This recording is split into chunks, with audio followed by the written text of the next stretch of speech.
நெல்லை Gandhinagar little flower public பள்ளியில் மழலையர் பிரிவின் மாணவ மாணவிகளுக்கு பட்டமளிப்பு விழா சீரும் சிறப்புமாக நடைபெற்றது. விழாவிற்கு திருநெல்வேலி அருணா மருத்துவமனை நிர்வாக இயக்குநர்கள் டாக்டர் அருணாச்சலம் மற்றும் திருமதி டாக்டர் ஸ்வர்ணலதா அருணாச்சலம் ஆகியோர் சிறப்பு விருந்தினர்களாக கலந்து கொண்டு மழலையர்களுக்கு பட்டமளித்து வாழ்த்துரை வழங்கி கௌரவித்தார்கள். விழாவில் பள்ளி தாளாளர் செல்வகுமார் சிறப்புரையாற்றினார். பள்ளியின் முதல்வர் விஜயலட்சுமி வரவேற்புரை ஆற்றினார்.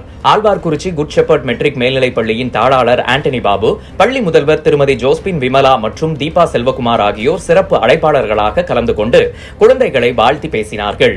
மாணவர்களின் விழாவில் கண்கவர் கலை நிகழ்ச்சிகள் நடைபெற்றது.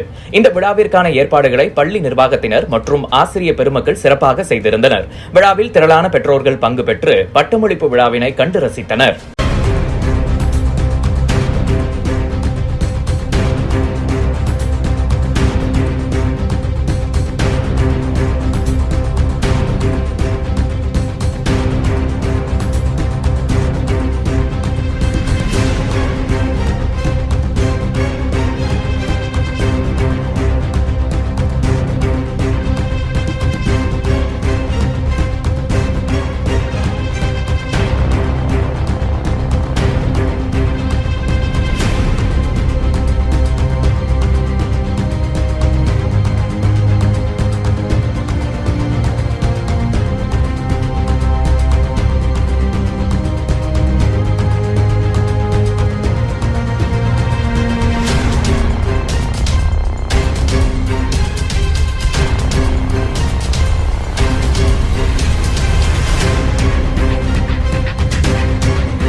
லிட்டில் ஃப்ளவர் பப்ளிக் பள்ளி காந்திநகரில் மழலையருக்கான பட்டமளிப்பு விழா கிராஜுவேஷன் டே நடைபெற்றது.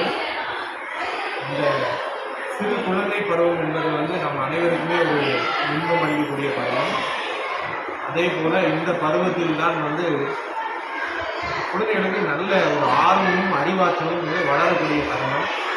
ஸோ இந்த இதை முன்னிட்டு நம்ம பல்வேறு போட்டிகள், பல்வேறு விதமான கலை நிகழ்ச்சிகள் இவை நடைபெற்றன. குழந்தைகளுக்கு தங்களுடைய அறிவுத்திறனையும் தங்களுடைய எண்ணங்களையும் வெளிப்படுத்தும் விதமாக இந்த தினம் நடைபெற்றது. பெற்றோர்கள் அனைவரும் கலந்து கொண்டனர். மாணவர்கள் தங்களுடைய அடுத்த கட்ட நிலைக்கு செல்லும் லோயர் கிண்டர்கார்டன், அப்பர் கிண்டர்கார்டன் இவைகளை படித்து முடித்து இப்போ ஃபஸ்ட் செமஸ்டருக்கு போகக்கூடிய ஒரு நிகழ்வு இன்று நடைபெற்றது. எல்லா மாணவர்களுமே தனித்திறமை வாய்ந்தவர்கள். ஒவ்வொருவருக்குள்ளும் ஒரு ஆற்றல் உள்ளது. அந்த ஆற்றலை நம்ம பார்த்து இதில் என்ன அவங்களுக்கு இருக்க டேலண்ட் அப்படின்னு பார்த்து அதை வெளிக்கொண்டு வருவது தான் ஒரு ஆசிரியருக்கு அழகு. ஸோ இதை நம்ம ஆசிரியர்கள் மிக அழகாக செய்து கொண்டிருக்கிறார்கள். உங்கள் அனைவருக்கும் என்னுடைய வாழ்த்துக்களும் நன்றிகளும். நீங்கள் அனைவரும் இந்த குழந்தைகளுக்கு தங்களுடைய ஆசீர்வாதத்தையும் தங்களுடைய நல்வாழ்த்துக்களையும் தெரிவிக்க வேண்டும் என்று கேட்டுக்கொண்டு இந்த நன்றி.